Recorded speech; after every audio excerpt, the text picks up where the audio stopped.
Like when we wanted to do a restaurant, trust me, that's where bad things happen to good people. They'll never do a restaurant. If somebody tells you invest in a restaurant, run, And but I've done that too. Like I worked in a restaurant, and it what? Forget it. I'm just gonna do it.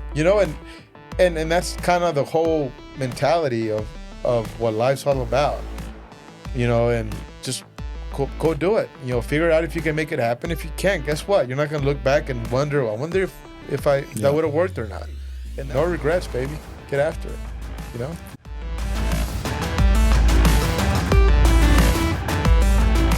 Street Smart Podcast, Midland, Texas at 40 Wolf Studio. Thanks again to Ryan Shuchuk for opening up the place for us.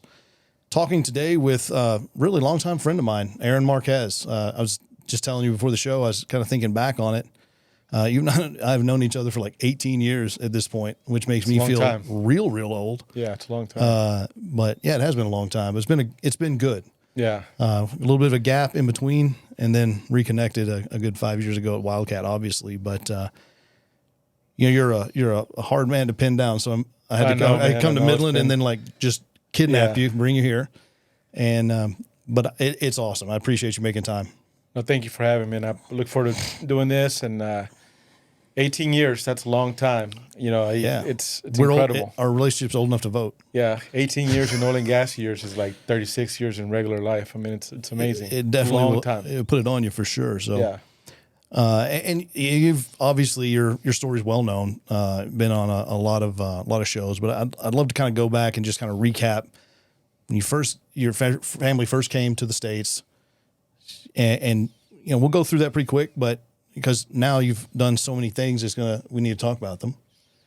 But I think for the purposes of just starting the show off, where were you born and raised, and how'd you end up here? Yeah, so I was born in Mexico.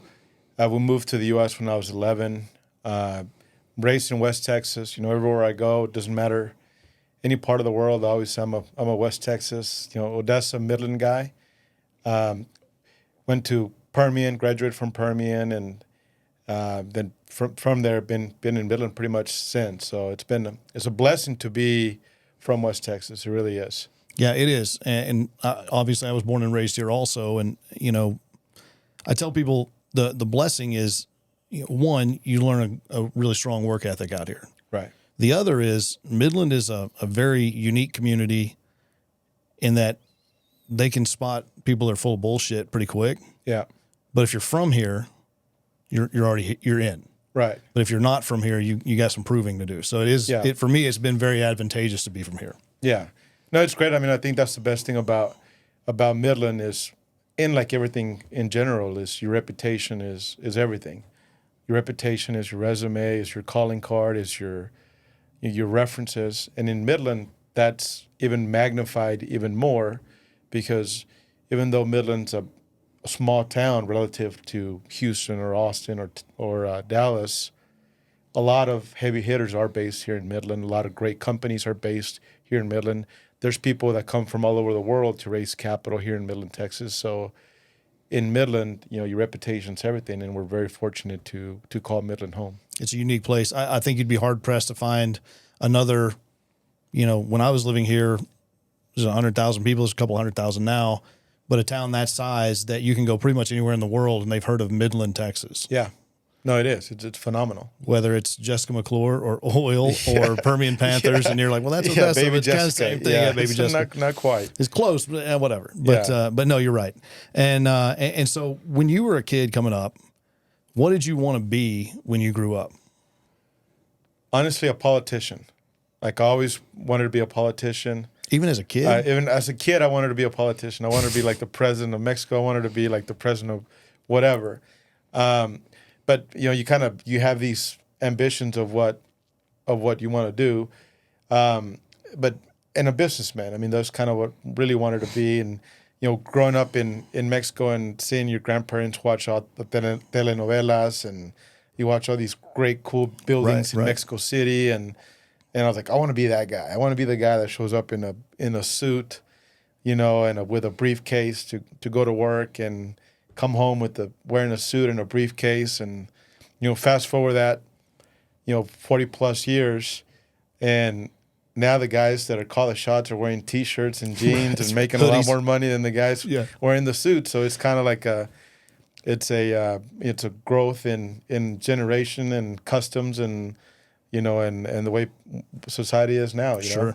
I remember thinking, man, if I could ever get a job where I had to get on an airplane to go to work, I made it.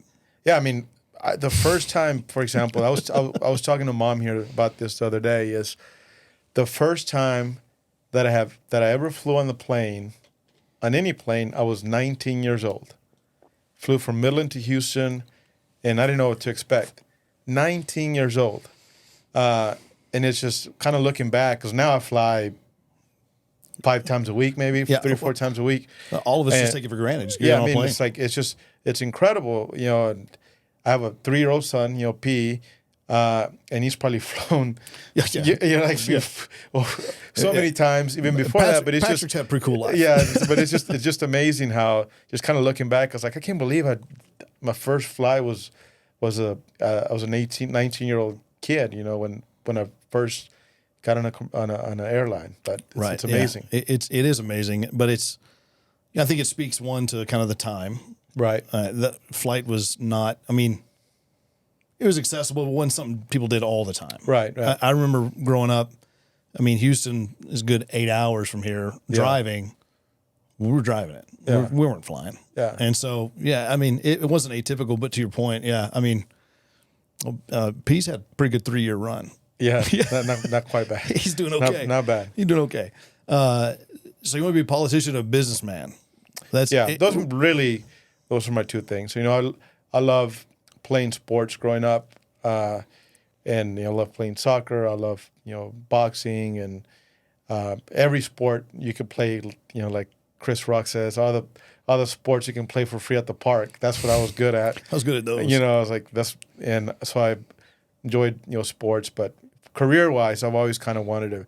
I never had the desire to be like a doctor or an attorney or anything like that. And my deal was kind of zoned in. It's like I want to, from watching, like I said, soap operas and all that stuff. Like I want to. Suit plus briefcase equals success. Yeah. It really, that was kind of my initial. That was it. When you thought about that as a kid, and you may not have a recollection of exactly what you thought about when you thought as a kid, like businessman, what did you think that meant? Honestly, probably not I didn't have a clarity of what that would look like, but I did want to have my own business. And I think a lot of it back then, it was more like a superficial of having a, something of success when you're able to show up to work and be able to go to dinner as soon as you come home from work without having to take a shower and get all the grease off your hands. Mm-hmm. You got to keep in mind where I grew up and coming to the U.S. and my family and my uncles and my father, we all worked very hard, and it was a very physical, kind of laborious type occupation that there were no suits or briefcases. You can't just show up from working out in the field or working out on the rig to go out to dinner. You got to shower and use, wash up and do all that before you go to dinner. And I was like, I want just a job where I don't get dirty, where I work more mentally than physically, because I felt that in our culture, when I drive through any construction site, for example, or when I drive through on a rig or anywhere, a lot of the work that's being performed, the guys that come in mow your yard, the guys that work which is a very honorable job, don't get me wrong, but most of them are Hispanic, Mexican guys like myself doing that.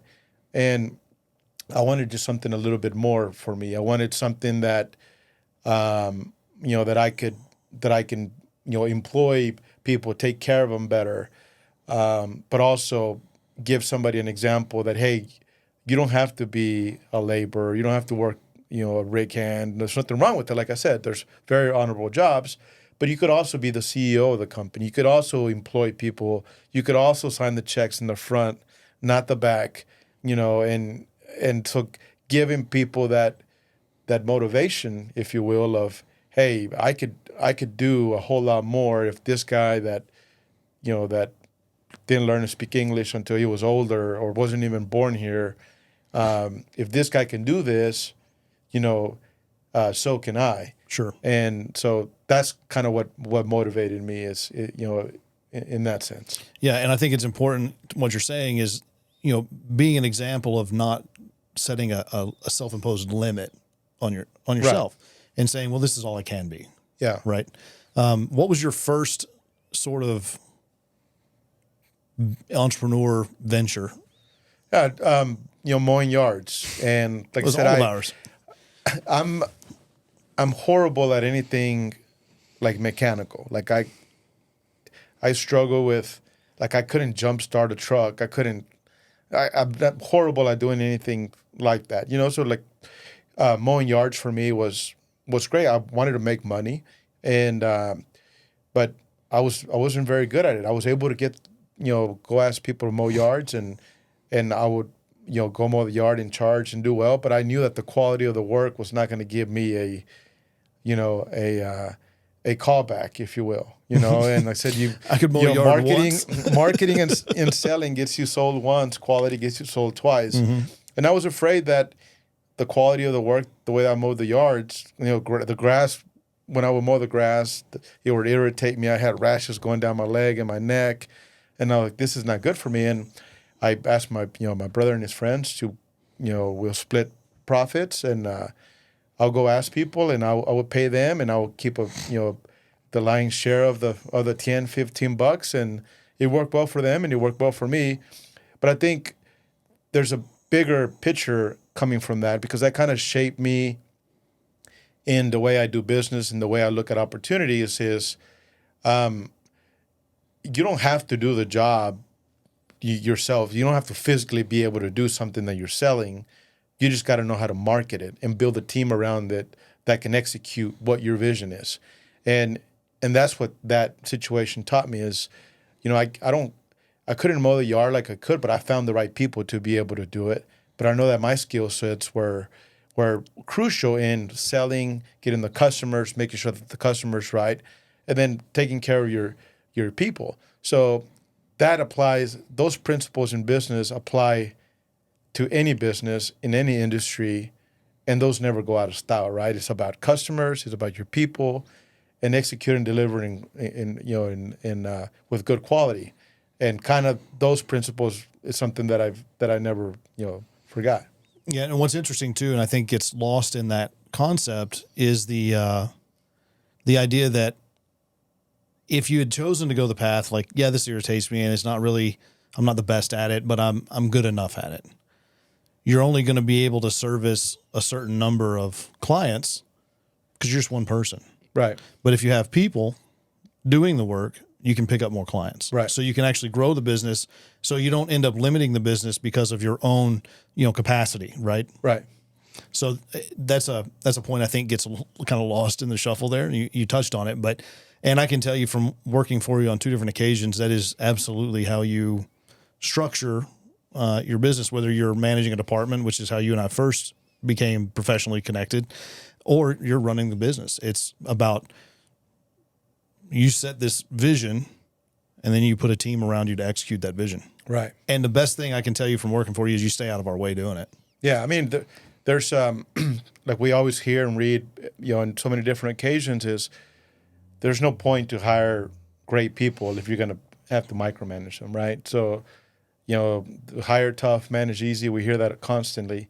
And it's true. I mean, if you're able to build the right team around you, any task is achievable, and you can give people the ample amount of space for them to feel like, hey, I can operate within my space. Because I can assure you that a lot of people that have the quality of the skill sets that require that, they don't want to be micromanaged. They're not going to feel trusted.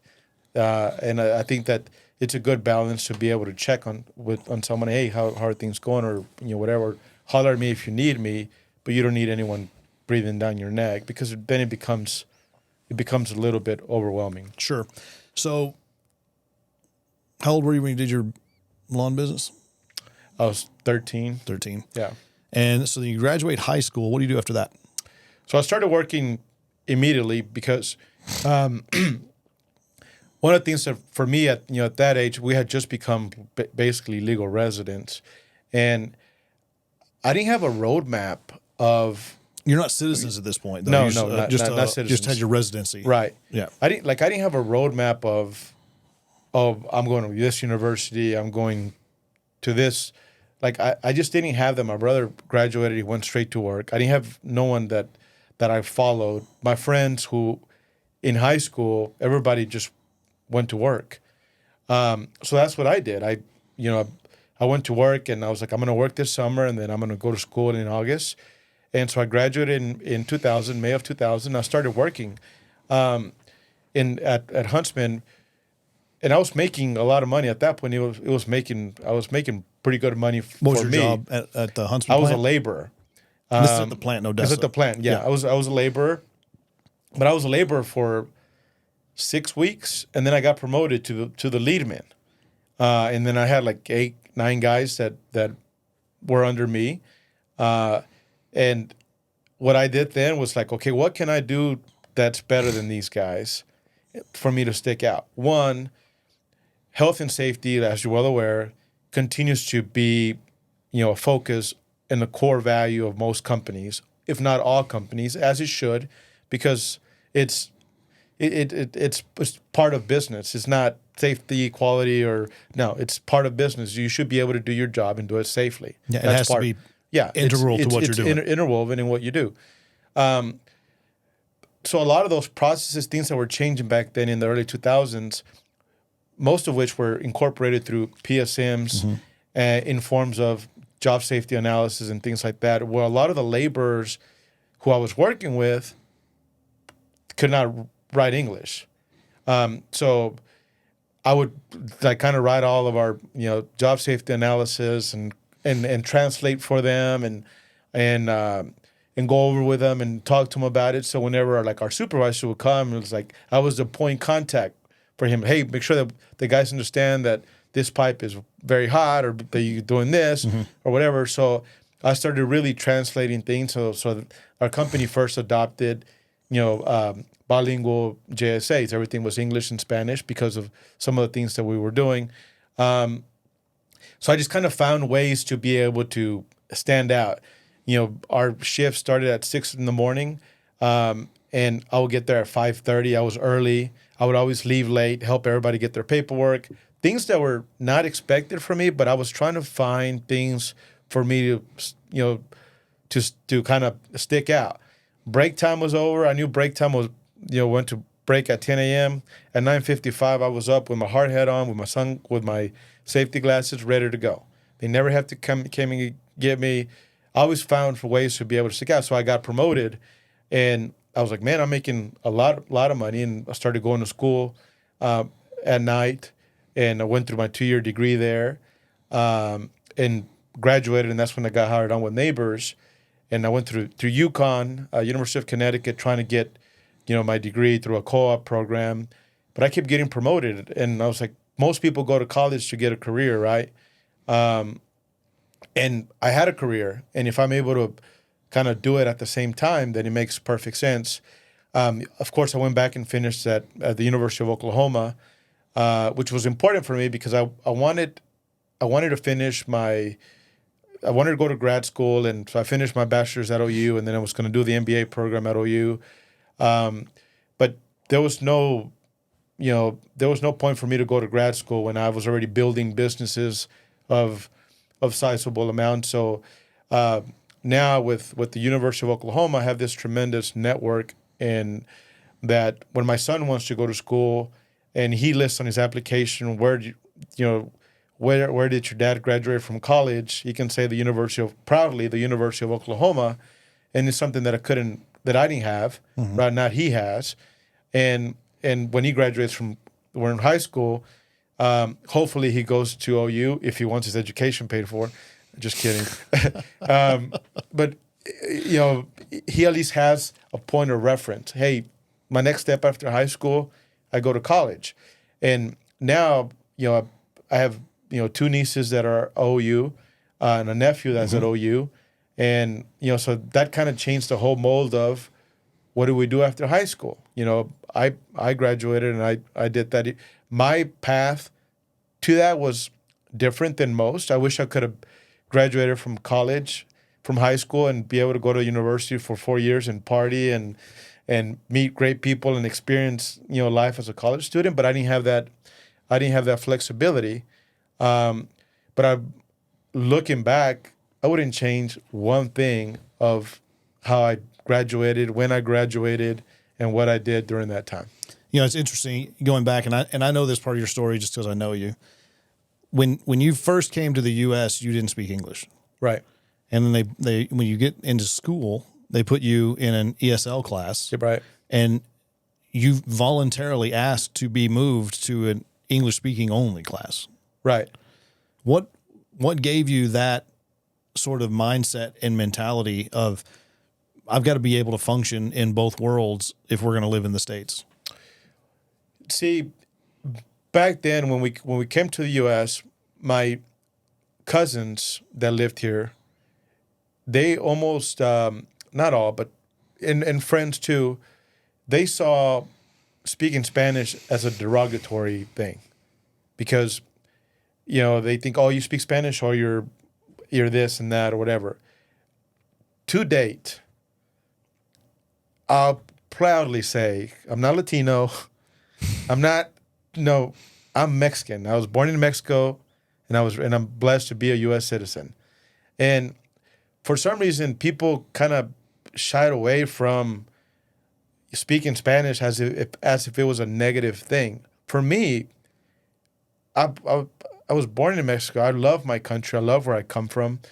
So I never saw it as a negative. And I think that, like I've said in the past, is being able to speak multiple languages is a huge advantage. So when people make fun of me for not speaking English, I was like, hey, in 6 months, I'm going to speak English and I'm going to speak 2 languages. And you're only going to know one.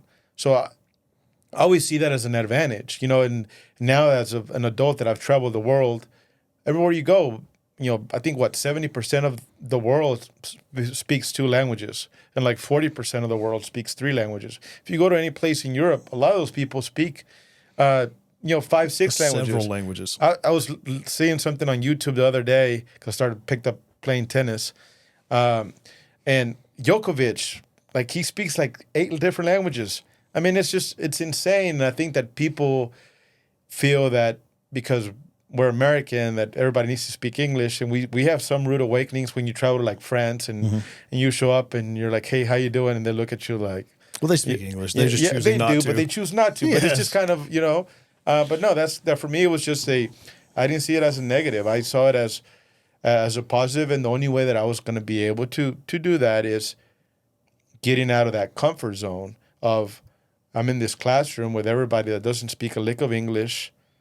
And how am I going to learn this? Because we all become, and as many times as we hear, we really are become, what's around with our environment. It's you're like the sum of your group. Yeah. I mean, it's like whatever you look around and you see who you're dealing with, that's who you're going to become. And that's what feeds your mind. That's what motivates you. And, it's like, back then I was like, I'm not going to learn this. I'm not going to learn. I already know Spanish. It's not going to work. And that's what gave me out of it. And I struggled. I mean, I did. I was made fun of. I was, all these different things. People that I still know now that I saw someone at the airport the other day and they're like, I don't know if you remember me, but I was in school with you in the 6th grade. Did you go, "Okay"? Yeah, I was like, "Okay." Yeah, I should have. But it's just like, it's like I remember that. Like you don't forget that, and I'm so proud of it. I'm proud of where I come from and the great people that I've met along the way. Absolutely. So, I wanted to get it in there because I thought that was a unique part of your story that I don't know many other 11, 12-year-old kids that in that same situation, especially coming from another country into a classroom, wouldn't want that comfort zone. Yeah. But you were seeking out uncomfortable, an uncomfortable position. And I personally believe that's the only way you grow as a human is to get uncomfortable in a situation. So I think I always thought that was a very cool part of your journey. So interesting. Going back to your time at Huntsman, you said, I'm going to do this for a summer and then I'm going to go to school. But during that summer, you didn't treat it like it was just a summer job. By doing all of the things you were doing, you were treating it like this could be a career for me. Is that intentional? Did you identify it early on that I could make a career out of this? Or was it just in your makeup to do those things? No, it wasn't just Huntsman. It was, when I sold I sold shoes at Sears. I worked at Sears, and it was the same mentality. I'm naturally competitive, and then when it comes to something like that, actually that kind of translates into income based on how your performance. I'm like even more competitive. So it was the same thing when I worked at Sears, when I worked at Blockbuster. Like I'm always gonna do what it takes to do a job better than the guy that's doing it next to me. And it doesn't have to be a acrimonious approach to anything like that. I'm not, I'm not going to say anything negative about the guy that's working next to me that's doing the exact same thing as me, because to me that's a negative. That's a character flaw. If somebody's saying something negative just so you can look better, I dislike people that do that because it's just not very genuine. But I'm going to do I'm going to let my actions kind of show you that, hey, well, Aron gets here earlier. Basic things. It's nothing like things that take zero talent to pull off. Okay, you just show up 5 minutes before you start. You stay up late. You stay later than you do. You leave. You make sure you're on time after break. You make sure that you're just try to do all whatever. Of your stuff on. Just like all these different things, and that was just kind of the same approach that I did. Like I knew that it was going to be a stepping stone. Because back then I really, in my mind, and this was probably naive, but I wouldn't change it. I felt in my heart that I was going to be successful. I felt in my heart that there was nothing that was going to stop me unless the good Lord didn't want for me to be successful. I was like, and then it would be a negotiation, right? Yeah, a little negotiation. But I felt that I was going to do everything possible to be successful. I just felt that my parents put too much on the line to bring our family to the U.S. just for me to be a scaffold builder or a laborer or work on a rig or something. Like I wanted to prove to my parents through my accomplishments in my career that their decision to come to the U.S. was a sound decision, and for them to look back and for them to know that it was the right one.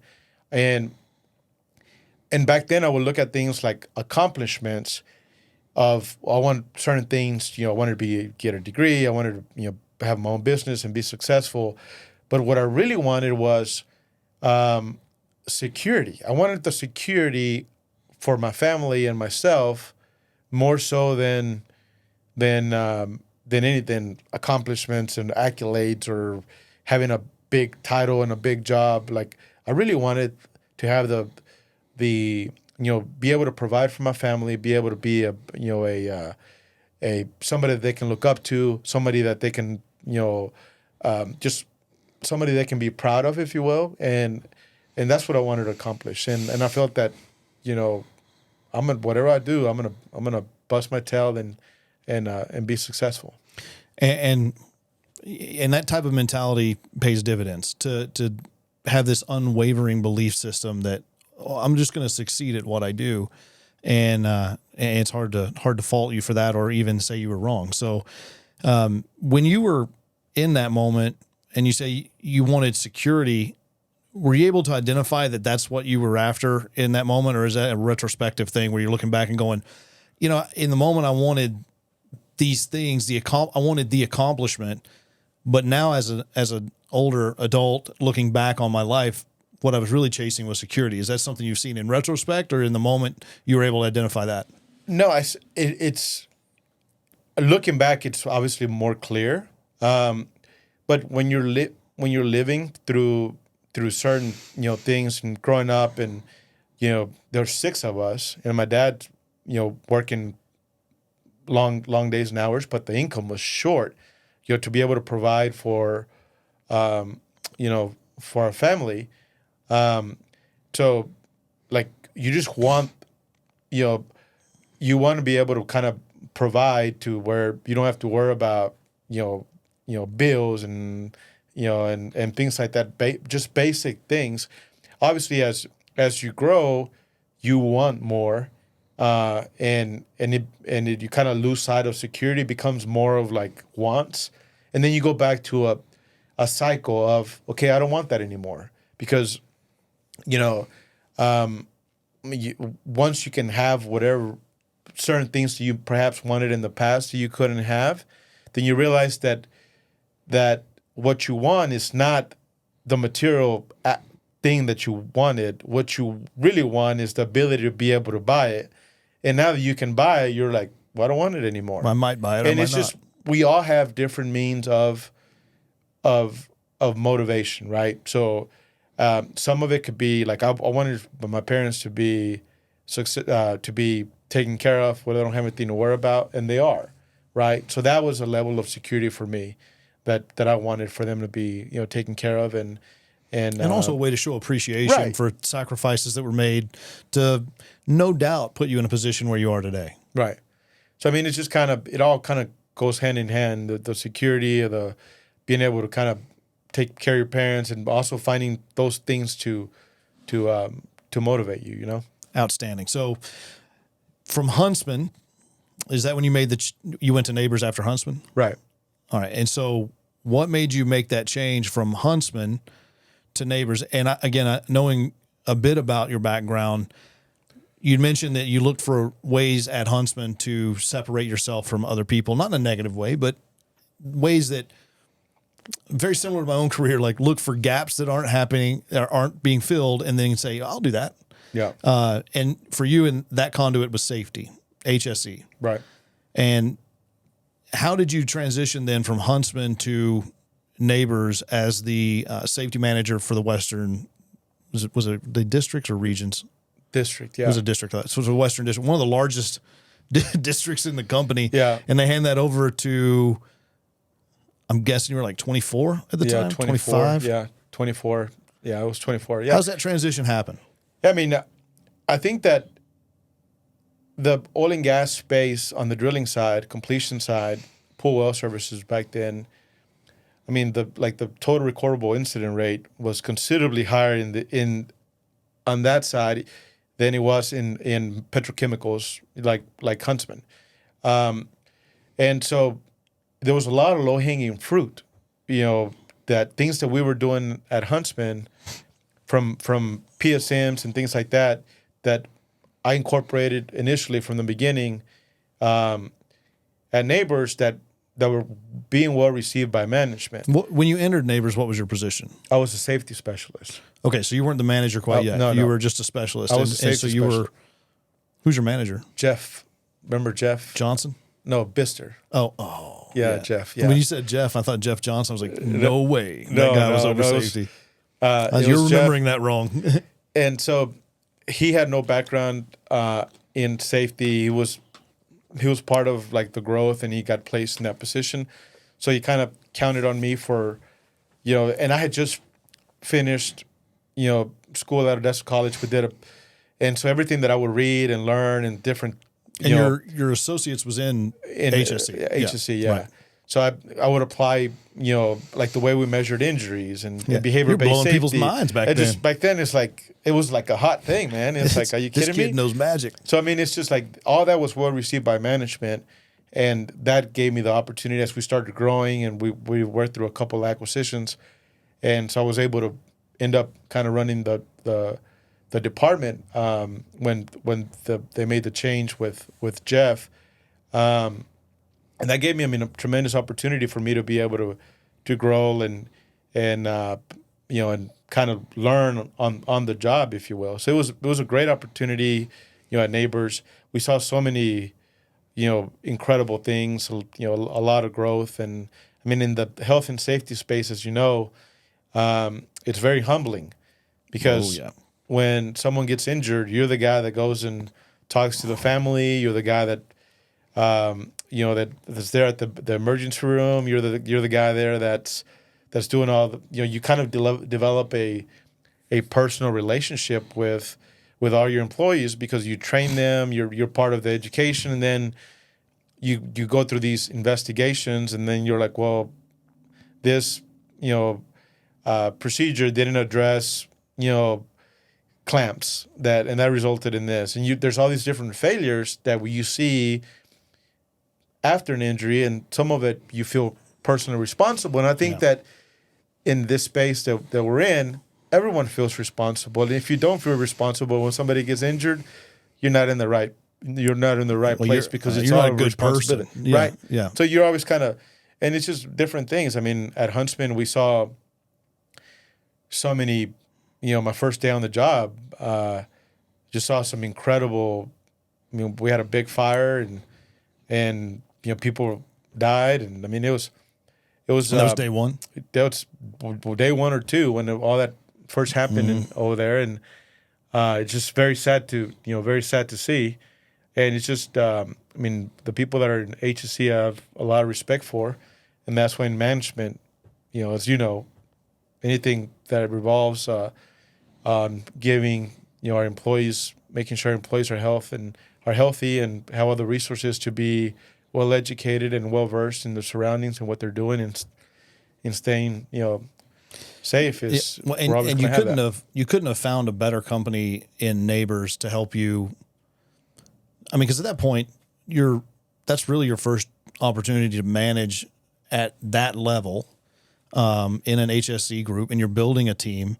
But Neighbors was one of those companies that I remember Nick Petronio.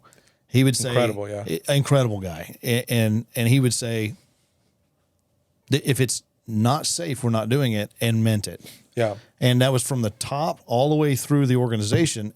And the ones that couldn't get on board with that, they either self-selected or they ended up being found out. But that type of company, and being a lifelong HSE person, and I do a lot of other things for Wildcat too, but my primary role is that. Right. It's refreshing to come into a company where it's like, no, there is no safety budget. If we need to do it, we're going to do it to keep our people safe.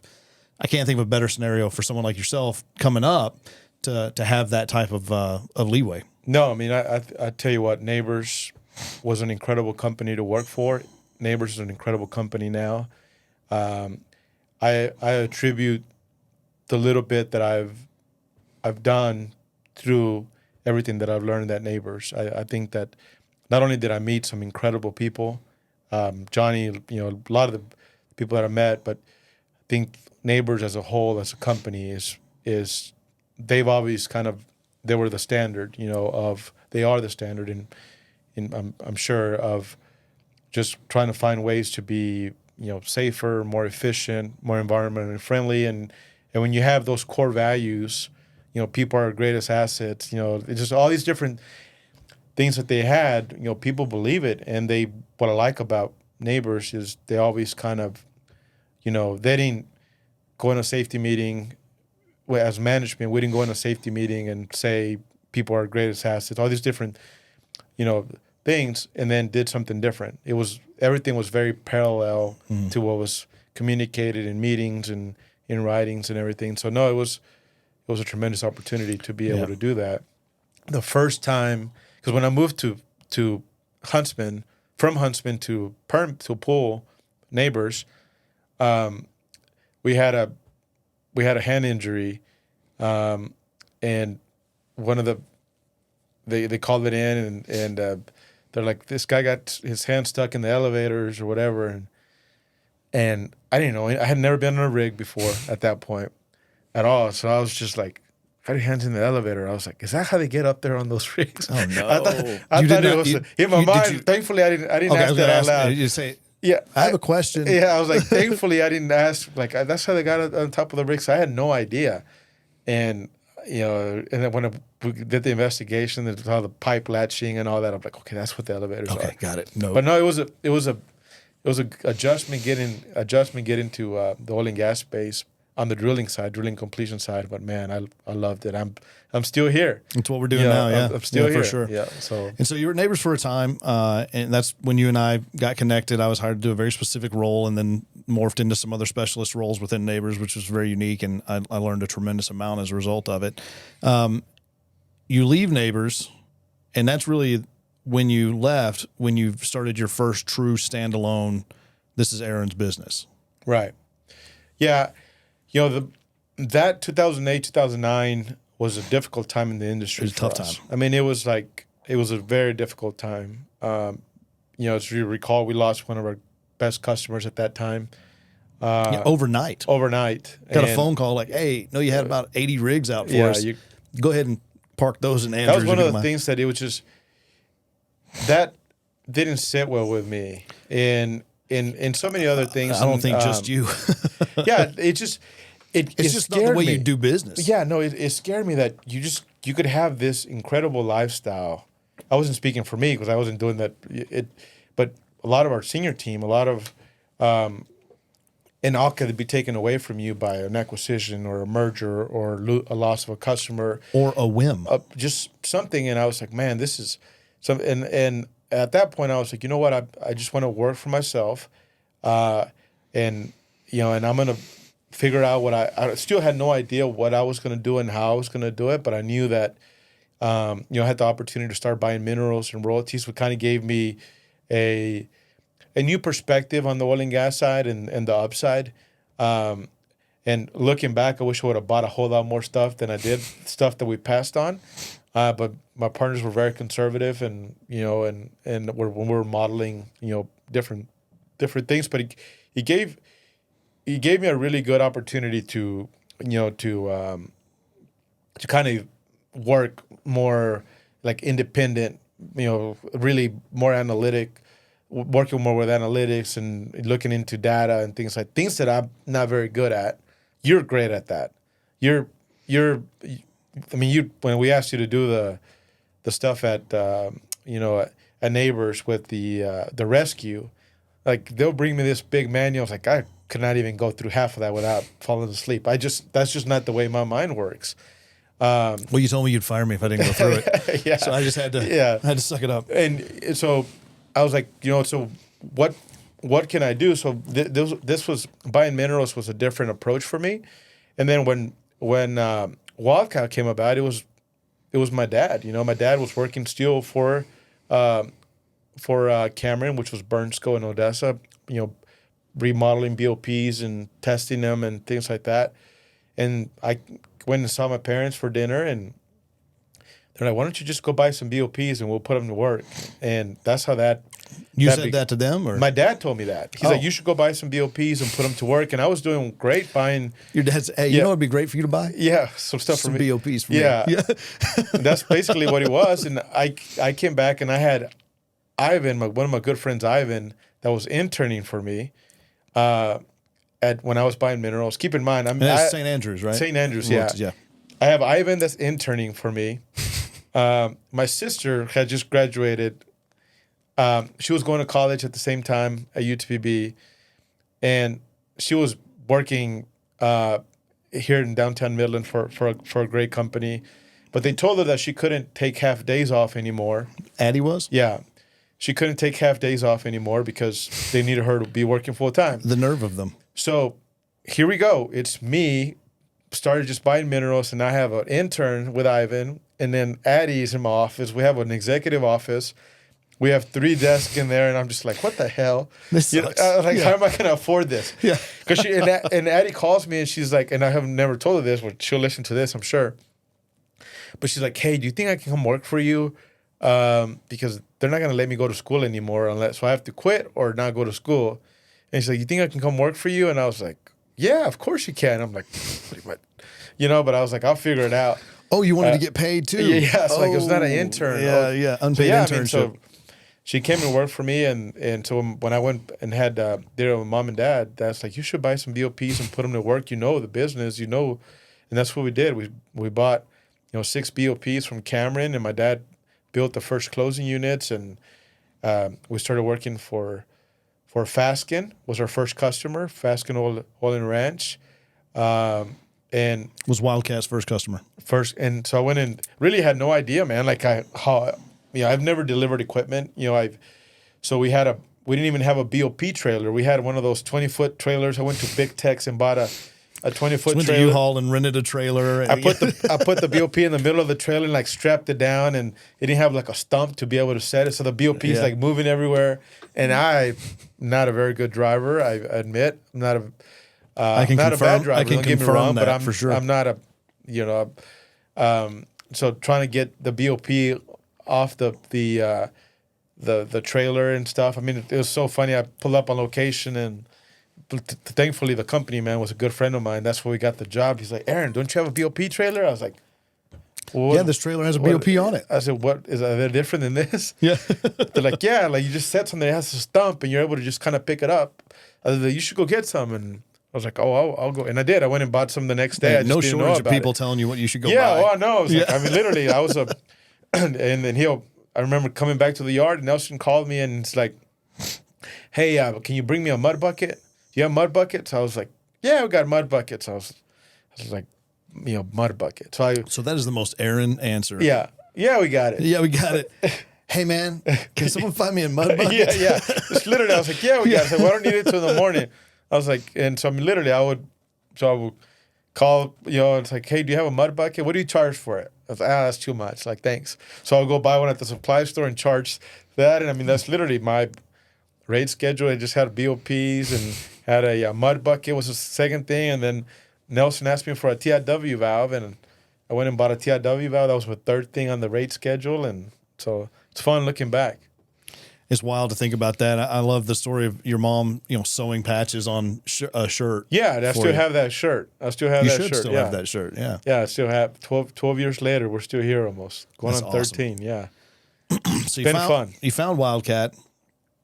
At this point, you and I haven't been around each other for probably 10 years, close to it. Yeah. And the same mutual friend that connected us for me to get the job at Neighbors, shout out Chris Martin, connects us for Wildcat. And when he tells me, Aaron's got this thing, I was like, is it real? Like a real case? He's like, yeah, it's real. And you and I connected, and I hadn't looked back, man. It's been great. Yeah, no, it's been great. You've been a blessing to work with and part of the team. And man, it's been, honestly, I'm so fortunate. Like yesterday we had that little happy hour at the club with everyone, and it's just so great to kind of, because we've all gone through so much together. And I think that's like going through COVID and going through 2008, 2009, and many of the people that we work with also worked with us at Neighbors.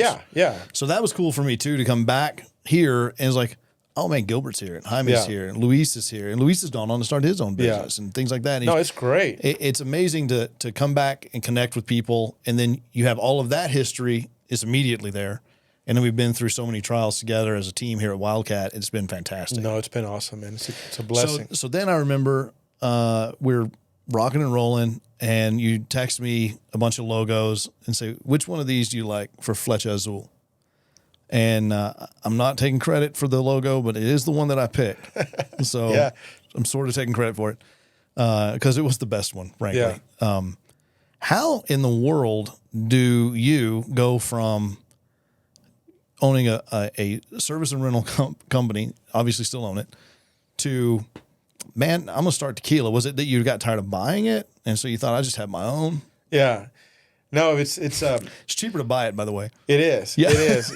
You know what's amazing is when we thought about Fletch, so I was playing with Abe, and we were both having we're playing this Pro-Am at Colonial, and they poured us. First met Abe? Yeah, when I first met Abe. You're at the Colonial Pro-Am? And we're both ordered tequila at the turn. After we finished playing, I ordered tequila. He couldn't drink because he was playing. But afterwards, we kind of were like, hey, I'm going to go have a drink. And we just kind of hit it off. John Daly that. Yeah. Because we had a lot in common, Oklahoma, Odessa College, being Mexican, like just had so much in common. So we quickly bonded so well. Abe's a great guy, too. He's such a great guy. Cool. He really did. I mean, he's like my little brother. And so we go and have a drink afterwards, and they bring us Casamigos. And nothing wrong with Casamigos, but it's not traditional handmade tequila, right? And it's by that, I mean, it has like additives and stuff in it. Right, yeah. I mean, it has additives. So I told Dave, I said, man, we ought to just launch our own tequila, something like the way they make it back home, additive free, only use an 8-year agave plant. I think we should do that. And we giggled and laughed. Again, and the most Aron thing. Yeah. And then I was like, you know what? Why not? So 2 months later, I called Dave. I said, hey, man, I've been looking into it. I read Casamigos had just sold. And I was like, I really think we should look into this. I was like, let me look into this and put something together, and then if it makes sense, we'll do it. And I told him, I said, worst case scenario, if things go downhill, we'll have a garage full of tequila, and man, that'll be everyone will be getting a bottle of Christmas. For Christmas, going to get a bottle of Flecha. That is a solid worst case. Yeah. And so I was like, man, let's do it, and we did. Obviously, we planned our great launch party, March of 2020, and then COVID hit, so we had to cancel it. That's right. So that was kind of difficult. But now, I mean, the brand is available in North America, all of Mexico, Canada, U.S. You were telling me it's carried in grocery stores in, is it Europe or Canada?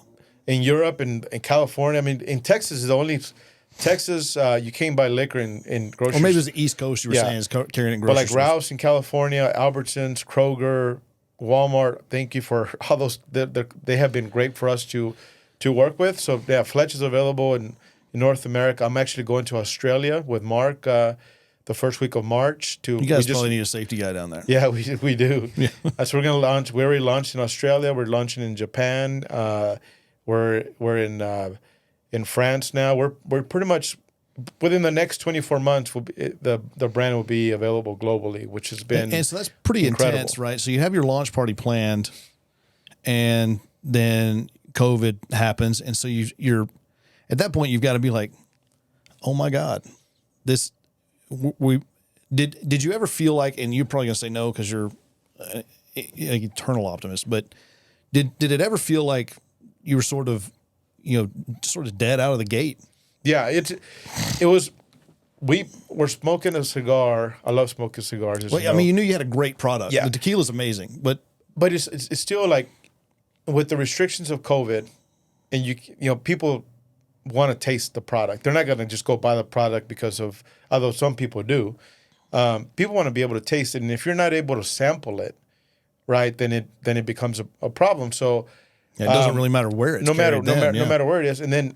I didn't want to go work with a large distributor initially. We knew who we wanted to be our distributor, but you get better terms whenever the distributor reaches out to you. It's like you said, it's always easier to find a girlfriend when you have a girlfriend. It's like It's just kind of And so we wanted to be with with our current distributor, which is Southern Glazers, because they're the creme de la creme. Yeah. And but we didn't have the relationships there. We didn't have really. It was such a tight market. They couldn't bring people to the warehouse to do anything. So we decided to work with an independent, and that was only going to do Texas. So I told Dave, I said, hey, let's just focus on Texas. You can't win the U.S. if you don't win your own state. You got to win your own backyard. Let's win Texas.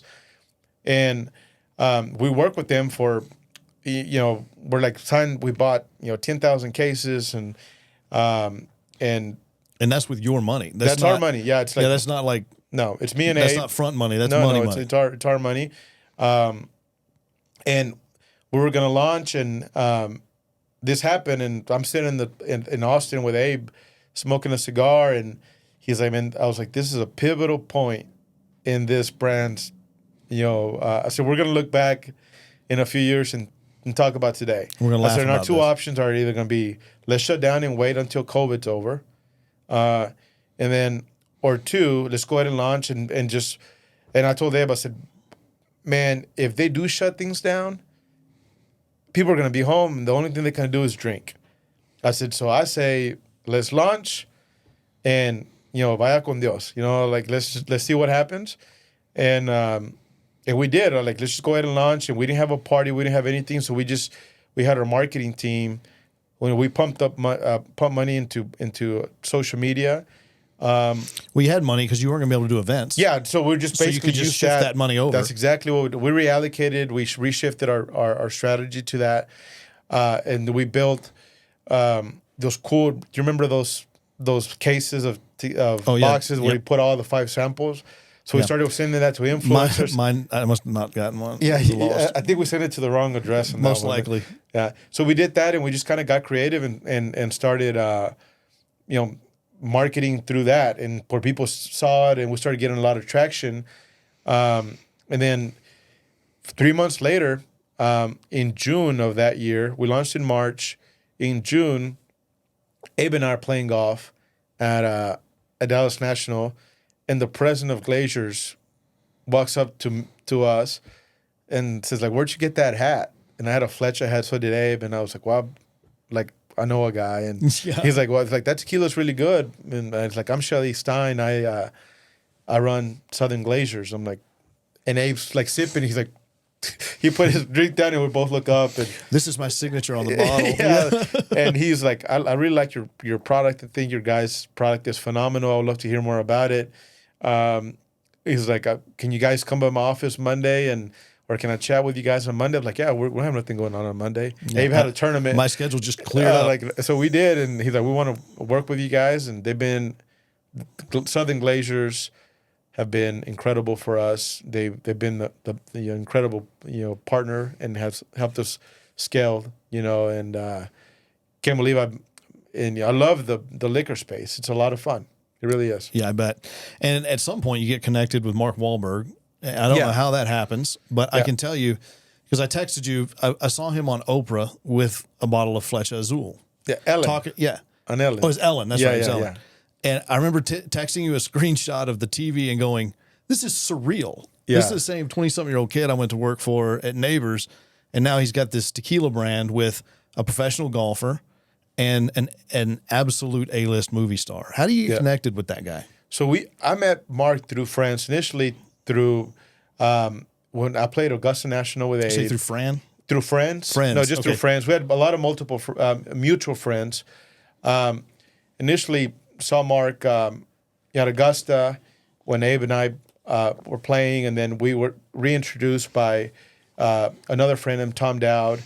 And Mark reached out to us and like, hey guys, I love your product. I love your story. He's like, he was filming a movie with Kevin Hart. And Kevin was coming out with his own tequila, and so Mark was giving him a hard time. He's like, what the hell do you know about tequila? And Mark's like, you know what? I'm tired of all these guys saying that they're tequila experts and they love Mexico and they never been to Mexico. He's like, I want to invest in you guys. I want to invest and promote you guys, and let me invest with you, and I'll promise you that you will not outwork me in helping making Flecha Azul a household brand. And that is the understatement that I've ever heard. The guy is a machine. Bro. He's an incredible, hardworking guy. But furthermore, he really understands marketing. He really understands, customers and relationships, and he knows how to really take advantage of his platform. And where, for us, the consideration was like, well, I didn't want to be a celebrity tequila, and that's something that we kind of fight, if you will, where people are like, oh, it's Mark Wahlberg's tequila. Well, it's not Mark Wahlberg's tequila, and he knows it. He never says it is. He's a partner, but he's, it's the tequila was founded before Mark, and he's a principal and great investor.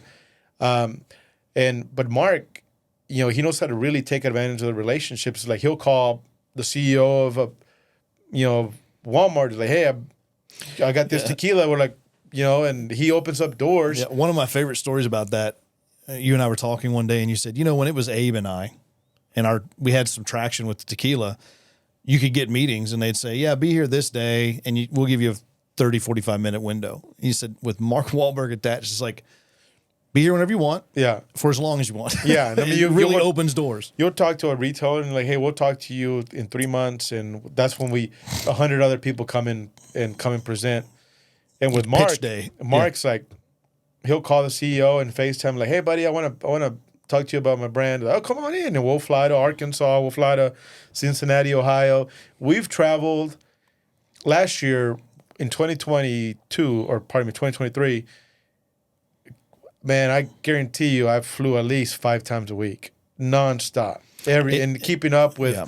with presentations and things like that. I mean, it was exhausting, but it's what it takes to build a brand. And as the founder of the brand, I can't have an investor like Mark outwork me, you know. And he did a lot. I mean, he's just nonstop. Aaron, let's go here. Let's go to Boston. Let's go to Vegas. Go to New York. Let's go to Canada. Let's go to Vancouver. Let's go here. And I mean, it was nuts because during the actor strike, Mark couldn't film anything. He had a lot of time. So he had a lot of alone time, and he's not going to sit still. He's like, hey, let's maximize this opportunity of this time that I have, and let's get out there and really promote the brand. And we've done that. Flecha Azul is the fastest growing, not additive-free tequila in the U.S. I mean, we're growing tremendously, domestically and internationally. So it's been a blessing. And you also need to start marketing it as the official tequila of the oil and gas industry. Yeah, we are, and I think that's been what's been great about, Flecha is people in the industry have really supported it. Like all the friends, my friends in Houston and Dallas and San Antonio and Odessa and Midland, like everyone, man. It's like you go to the country club here, you go to Dallas, it's Flecha. Yeah, and again, it's great. Oil and gas is an industry that recognizes when things are the real deal. Right. And it's fantastic tequila. It's outstanding tequila. I've even taken bottles with me to places that don't have any concept of like the oil and gas industry, or they like tequila and they'll drink it and they're like, this is some of the best tequila I've had. So the product's for real, and it makes it easy to embrace. And so you start Flecha. It's doing its thing. What's the next company you decide, hey, I'm going to found? Is it Hombre? Yeah. So we started to have. And how do you get into that space? Like two different companies at the same time. So we started working with Michael Bublé, and we launched Fraser and Thompson. Oh, that's right. And the whiskey, which is phenomenal. When did that launch? That launched 2 months ago. But now, next month, it'll be nationwide. It'll be in every store in North America. So we work with Michael to launch Fraser and Thompson, and that's going extremely well. And then we started Hombre Men, which Hombre Men, it's a personal care line that focuses using basically plant-based products, for the everyday guy, for shaving, for sunscreen, aftershave, anti-aging, toothpaste. Toothpaste. I mean, you gotta if you're in business, you gotta stay looking clean, and sharp. And so we did that. We started a great company called Hombre Man, and at the same time we launched that. Hombre is really, this year, is the trajectory of that brand is going extremely, extremely well. How do you get partnered with a world champion F1 driver for that? I mean, it's just amazing, like the different. It's humbling, man. Like it's surreal for me. Yeah, on this side, it has to be humbling for you. I mean, I sit in there. Sometimes I'm like sitting there just like playing golf with Mark. Wow, that's Fernando Alonso. Yeah, for Fernando, or like sitting there playing around the golf with Abe and Mark, and I'm like smoking a cigar and drinking some tequila, and I'm like, man, I feel like sometimes I'm gonna wake up and be like, yeah, good luck. Oh, man. Like that was a really good dream. And then same thing with Bublé, like sitting around with Michael's performing in small parties and hanging out with Michael, promoting the whiskey. Hombre Man, that incredible brand that we're scaling. We recently launched Free Reign Coffee, which that caught with Cole Hauser, which is Rip from Yellowstone. Let's face it, best character on Yellowstone. Yeah, he is Yellowstone. Absolutely Yellowstone. And that's doing extremely well. We just did a partnership with Walmart. So it'll be in every Walmart all over globally in the next 4 months. And that brand is on fire, man. So it's just been a blessing to be able to work with a lot of really good people, and celebrities, and be really trying to maximize their platform as to how to use their platform. I think the most surreal thing for me though that's happening is coming next week. So I'm going to the DR to meet with Luis Miguel. and because Luis Miguel reached out to us about a project. So I'm working on a project. We're gonna start working on a project with Luis Miguel, and Luis Miguel is like the most downloaded artist in the world. He's iconic in our culture, and he's not as big as it in North America, but anyone, He's bigger than Jennifer Lopez. oh yeah, Luis Miguel is iconic. So we're having dinner with him, and then I'm going to his concert. He's hosting us for his concert, and we're working on a project that in a couple of years I'll come and talk to you about. That'd be awesome, man. And so the interesting thing is I've made this comment to anyone that'll listen to me, that you are without a doubt one of the most gifted networkers I've ever met in my life. How do you think you are able to do that? Is that something that you've had to cultivate over the years, or it just comes natural to you? You understand how to connect yourself to people.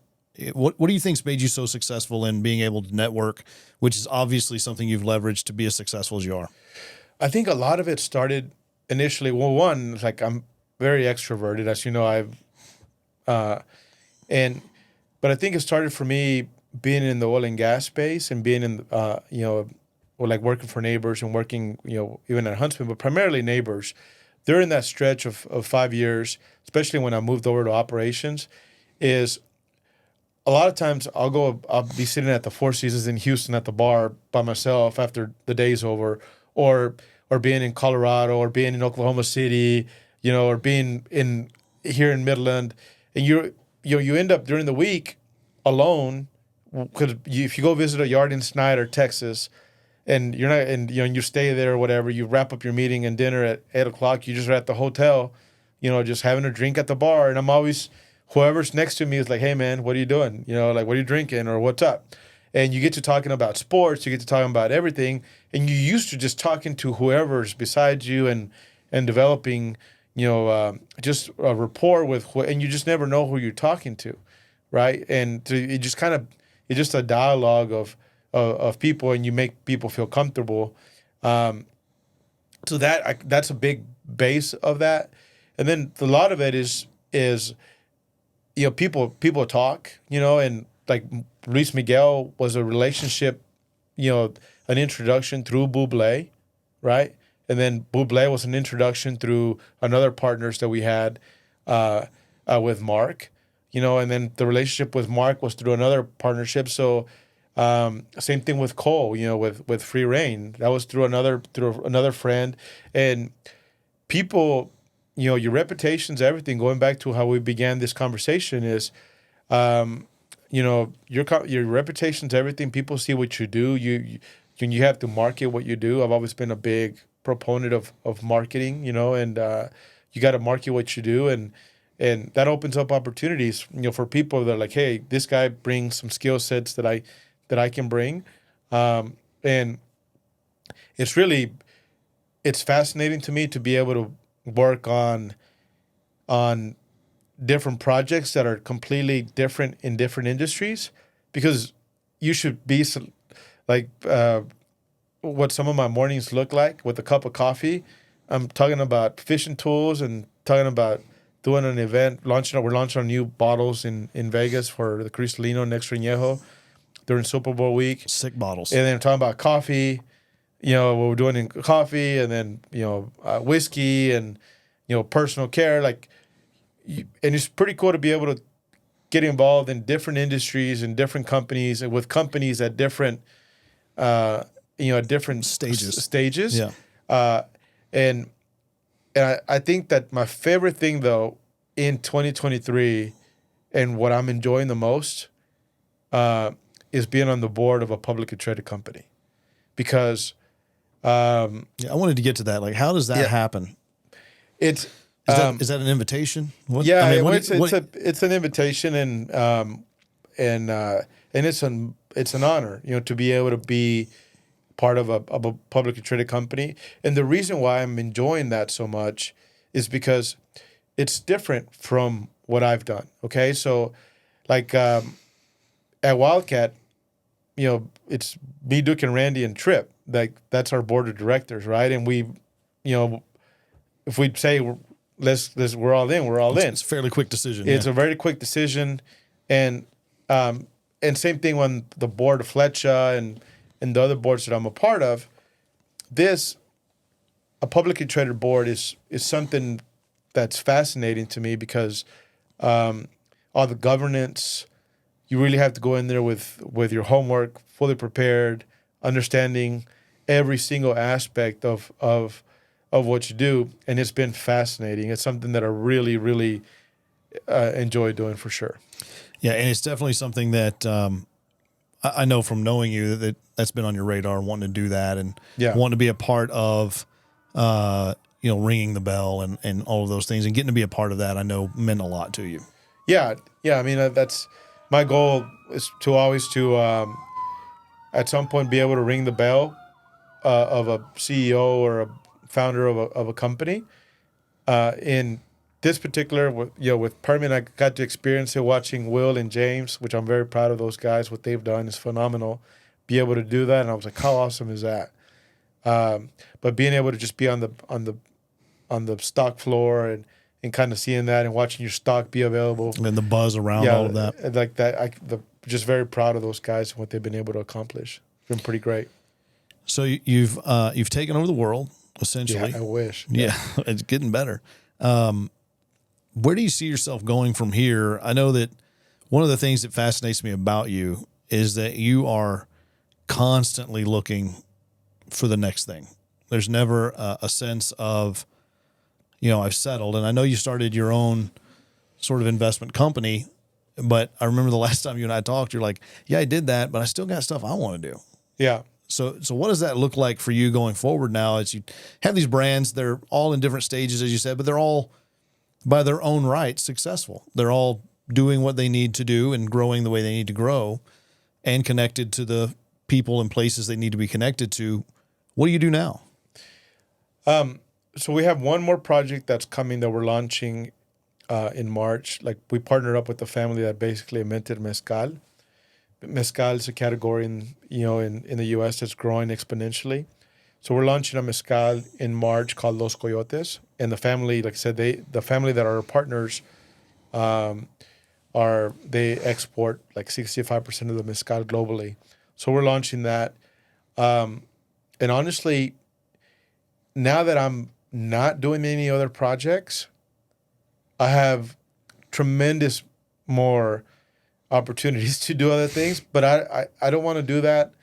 I don't want to do that anymore for now. I want to really support, the projects, the businesses that we have in place right now, because I feel like, I need to be more supportive to those projects before I do it. Ideally, down the road, I would love to have my own team, of 10, 12 guys, or of members of that can analyze deals, put deals together, help capitalize them, and where we can capitalize different opportunities.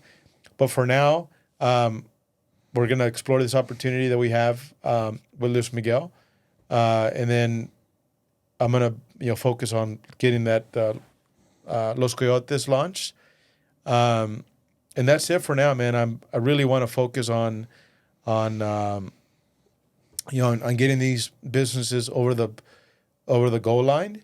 And, my son is getting to the stage now where, soccer's going to be around the corner, and tennis and golf camps. And those are things like that I don't care what may come available. I don't want to miss. So until I build like the right team around having an investment company where I can really delegate a lot of things. And that's what's been fortunate is, like, with Wildcat, we have Trip, with Hombre, we have Justin, with Flecha, we have our West brand team in Dallas. Same thing with Fraser and Thompson. With Free Reign, we have an incredible CEO, Arlen, that's phenomenal. She has an incredible team. So like each brand, each company has an incredible team that's carrying out, and executing way better than I could ever think of. But it still requires a lot of time, to make sure that things are being monitored correctly, things are being executed correctly. And I feel like I have enough on my plate right now until we get some of these things moving and sold, and I'll explore other opportunities. So it's interesting, success breeds opportunity. And so I think it's interesting that you've now figured out like this opportunity, while your instinct is to always go, because I know you. Yeah. But you've identified that that's really what that is a distraction from what you're really trying to achieve that doesn't have to be there right now. Yeah. When did you identify that as a distraction? Because I know our last conversation, it wasn't. It was you were all systems go. At what point, how did you identify that it was going to be a distraction? And then what made you decide, okay, this is something I need to put a barrier to? Well, there was a couple instances for me. Is one that I was crystal clear was like being at dinner. Like if I go have dinner with Patrick, and whenever businesses kind of close or whatever, the guys shut the shop down or the people are leaving the office, my phone's ringing nonstop, and it's a good thing. Before it didn't matter, right? And it takes you away from being present, and there was a couple of times, especially this summer in New York, where I'm at dinner with a group of friends and Patrick, and he's wants my attention because we're at eating dinner, and we go eat dinner early, typically around 6:30, because I if we're sitting at a bar, and P has his fire truck or something, like I want to be mindful and respectful of other people that they don't want a kid at a bar or at a restaurant screaming or whatever. Not that he screams, but I always try to be mindful of that, so I leave. But that's when I'm getting calls from everyone, and I'm just not available. I'm answering the phone, and then I'm just not as available as I should be to my partners, and to my son. So like now when we go to dinner, I put my phone in my pocket and I focus on him, and I feel like this is like max of what I want to do at this time, and it's just little things like that I don't want to miss. And I think as we move things and things sell and things grow, or that are space at a place where they're more consistent and manageable, and it's just more quarterly board meetings and things like that. Or as you said, you have a team that's kind of doing that. Yeah, that you can count on. Because I don't never want to look back. The most important thing for me in my life right now, without question, is my son. So I don't want to look back and miss. I don't want for someone to be like, "Oh, your dad was a great businessman," but he was never around. Now, I could care less whether I'm a successful businessman or not, but I just want to be there for my son. And that's the most important thing. But I also want to be there, not just physically. I want to be there mentally. And I feel like right now I'm at a threshold where, starting another business will be too much without the right team. Don't get me wrong. 3 months from now, when we may hire 3 or 4 guys and have them do that, then I'll be able to do that. But right now, each business has its own kind of little nucleus, and they operate independent of each other, and it works great for me. But trying to do something else would be a little bit too much. Yeah, and I think it's important that you have identified. You one of the first things you said to me when you came up to me at the happy hour was like, "I'm not ignoring your texts, but we were on vacation, and I wanted to pay attention to Patrick." And as a father, I was like, "I get it, man. Yeah, that's cool." Yeah, and because I remember one of the coolest things that I will never forget. I remember going to watch a movie. I don't recall the movie, what it was, but I don't go to the movies very often. But I remember going to a movie here in Midland, and there's a guy in the middle of the row that was sitting in front of us, and they tell you during the movie like to turn your phone off and do things like that, which if you're in sales, which if you're in the oil and gas business, You don't do that. You don't do that, right? Safety either, by the way. Like you just turn off your cell phone is I'll dim it all the way and dim it all the silence way it, in but it's silence, but it's never off. definitely right? gonna be in my hand. And you're gonna creep up by the side and look at your phone and make sure that it's all good. That's right. That's just the way we do, right?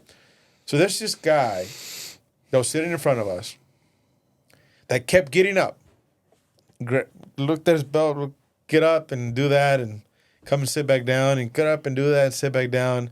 And the people that were next to me they were annoyed, understandably. I mean, the guy keeps getting up, and I, on the other hand, I'm like, that's the guy that I want to work. That's the guy that I want working for me. That guy's killing himself. You know, you're like, that's the guy that I want working for me. You want that dedication, and that's the dedication that it takes for these businesses to be successful. And if you're not able to really devote that to those business, then just not worth doing. Yeah, you need that guy. You never know when someone's gonna have to go get an iPad for Yeah. you. No, you just say for sure, right? Yeah, that's a story for a different time. Hey, by the way. Yeah. How far is this place from you? About 90 miles. Ooh. Yeah. Can you do me a favor? Yeah. Yeah, we've had some stories for sure. Well, man, before we go, I just want to say it's been awesome knowing you this long. Seeing the evolution, being a part of it is unbelievable. You're actually pretty much the one that encouraged me to start a podcast on my own. I was with another guy and you called me and said, why are you doing that with him? I was like, well, it's his podcast. I mean, I'm just kind of there. And that's one thing I will say for you is that what you want out of people that you invest in personally, not monetarily, but personally invest in, is you want them to be successful. And you've only been encouraging to me personally, and I've seen it to others. So thank you for everything. Thanks for being a part of the show. And I just appreciate your friendship and mentorship and getting to be a part of your journey. No, absolutely, man. Thank you so much for having me. You know, like I said, when we first started talking about the podcast, is you not just go do it, and you'll learn from it. It'll go great or not so great. I mean, you'll learn from it. Like when we wanted to do a restaurant, trust me, that's where bad things happen to good people. They'll never do a restaurant. If somebody tells you invest in a restaurant, run, Yeah. But I've done that too. Like I worked on a restaurant, and it I'd forget it. I'm just gonna do it, and that's kind of the whole mentality of what life's all about, and just go do it. Figure out if you can make it happen. If you can't, guess what? You're not gonna look back and wonder. I wonder if that would have worked or not. And that's what, like we hear and read and all these different things that talk about it. It's like, hey, no regrets, baby. Get after it. Well, it seems to have worked out, and for all of us, really. I mean, it's worked out for me as well. I've had a fantastic career and fantastic life, and you've been a part of it for 18 years. So it's crazy. Thanks for being on the show. It is crazy. Yeah. Next time, have some glasses and some tequila. By the way, it'd be a different podcast. I would have been like Cat Williams over here. Yeah, it's probably better that we didn't. Yeah, Cat Williams, man, he put everybody on blast. And I haven't finised listening to it because sometimes I'm like, I'm scared he's gonna say my name. I'm like, have I met Cat? No, I haven't. So I'm probably good. But no, man, seriously, thank you so much for taking time this evening to be a part of this. Hey, brother, I appreciate it, man. Thanks for having me. Appreciate it. All right, and we're out. Peace.